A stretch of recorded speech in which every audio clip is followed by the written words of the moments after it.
10 most common ways you can lose your money while you're visiting here in China and how to avoid it. You can lose a surprising amount of money here in China without even realizing it. Not because it's expensive, but because you're playing the game without knowing the rules. Most travelers make the same mistake.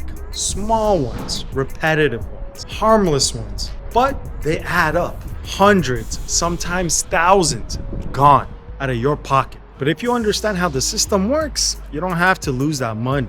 You don't just save, you move different. By the end of this video, you'll see exactly what I mean. 1. The cash trap. The fastest way to lose money here in China? Cash. It feels safe, familiar, controlled. It's none of those things. Like, you have it in your hand, you know how much you're spending, but oftentimes people don't have change. This is a digital country. Because in China, cash isn't king anymore.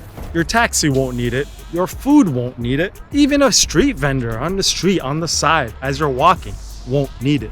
Everything runs on 2 portals, 2 apps, Alipay and WeChat. Check this video if you haven't seen how to set those up yet. And the moment you don't have those, you slow down, you overpay, you even stand out. So before you land, make sure to set it up. Because later on, you won't have the convenience nor the luxury of doing it while you're still behind. 2. The transportation illusion. At first glance, taxis seem fine, the easy choice. Door to door, no thinking. But convenience has a price. And in China, that price is unnecessary. Because right beneath your feet is one of the most efficient transit systems in the entire world. High-speed trains, direct metro lines. Buses that cut through the city like arteries. Here's the twist. The faster option is usually the cheapest option, funny enough, here in China. So before you tap your ride, check the map, because the better route is usually the one that's already waiting for you. 3. The invisible discounts. There's a moment before every meal where most travelers tend to lose money. Not at the table, before they even order. Because in China, most people don't just walk in blind into a restaurant. They always check first on their apps online. They got coupons, promos, specials that you won't see on the menu. Most locals here don't skip this, nor should you. And that small decision, it quietly costs you every single meal, slowly, incrementally.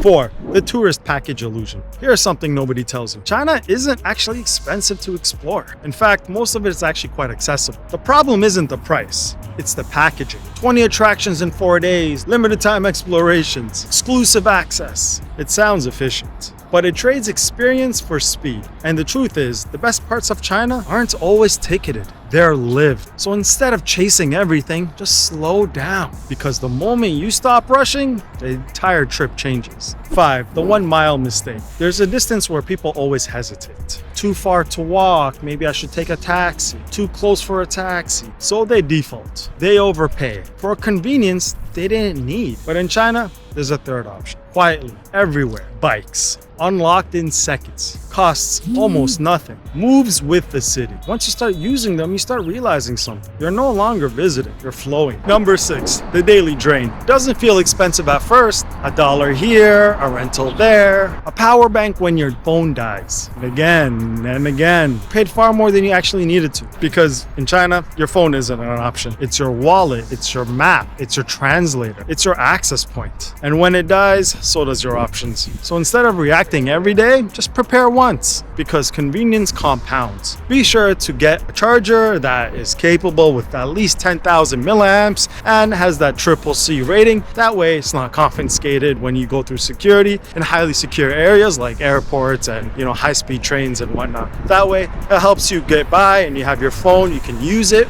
when you travel. But if you do take it, it's so inexpensive to buy a new one here, and you just gotta look for that CCC stamp. Number 7, the convenience paradox. People say, don't buy from convenience stores, it's too expensive. That's true, but that's incomplete. Because in China here, there's another layer. Snack stores everywhere. Smaller portions, but lower prices. And one key strategy, they have affordable cheap water. That'll bring you in. And just like that, the system flips. People that know tend to spend less and save more money in the long term without even trying. Crazy.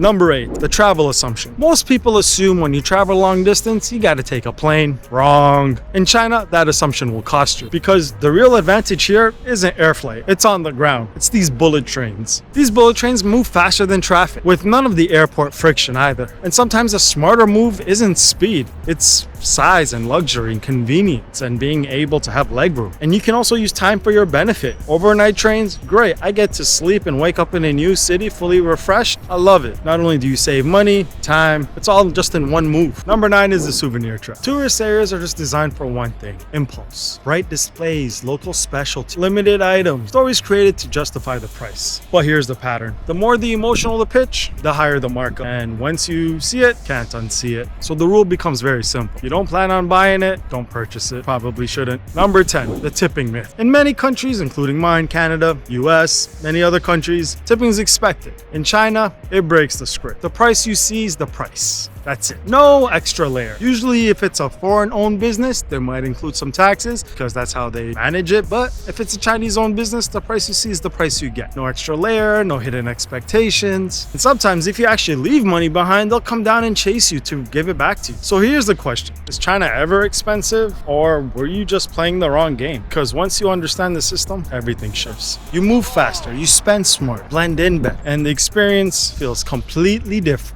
Travel isn't just about where you go, it's about how you move once you're there, right? So tell me, would you rather travel like a tourist, or would you rather move like an insider? Let me know in the comments down below. If you want more breakdowns like this, where we just don't visit places, but also we decode them, hit subscribe, because in this next one, we go even deeper.